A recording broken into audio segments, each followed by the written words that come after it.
In April 2019, in the streets of Kabanana compound, a group of street dogs began eating sand. This is so uncharacteristic of dogs, and so everyone in Kabanana wanted to find out as to why the dogs began eating sand on this one particular spot on the ground. No one knew the reason except one man named Watson Ngambi.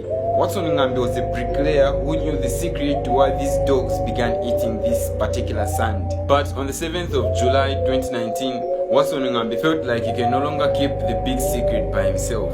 So he called his elder brother to share with him the big secret he has been hiding.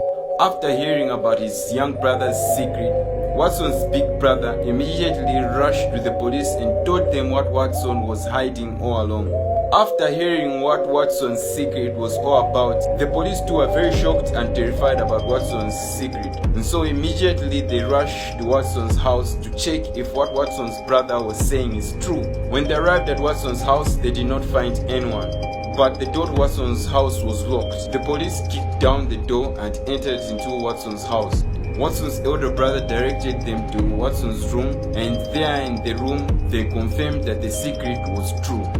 Afterwards, a manhunt was launched for Watson Ngambi. After 3 days of search, Watson Ngambi was arrested in 15 miles. Then he was transferred to Chipolo police post in Kabanana, where he used to stay. When he arrived at the police post, he found a couple of friends and neighbors who heard about his secret. And because of how horrible Watson's secret was, his friends and neighbors, they had organized stairs and petrol to give mob justice to Watson. But with a lot of effort, police managed to calm down the irate mob that wanted to kill Watson Ngambi. Then they did an extensive and thorough interrogation and investigation as to what actually happened. According to the evidence that police found out, this is what Watson's secret was all about. For 11 years, Watson has been married to Agnes Chabala, but they did not have any child. Instead, they had a lot of marriage problems and fights. In 2018, the couple divorced. But in 2019, Watson reconciled with his wife and he asked his wife to come back in the house and start staying with her.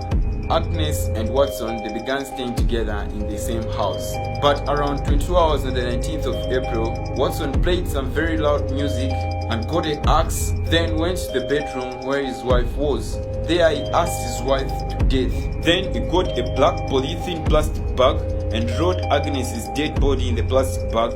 He went outside his house, got a lot of sand and poured it on the floor under his bed. Then he got Agnes's dead body and rolled it on top of the sand under his bed. The sand was there so as to help absorb the fluids that would be coming out of Agnes's decomposing body. For over 2 months, Watson was keeping Agnes's dead body under the bed. And every day Watson would replace the sand with fluids with fresh sand, which explains why the dogs were eating the sand. When asked as to why he murdered his wife, according to the confession, it was discovered that Watson murdered his wife because he wanted to gain full ownership of the wealth that would come out of their divorce. Watson Ngambi was found guilty of murder and sentenced to 20 years of imprisonment with hard labor. As of today, Watson is still serving his sentence.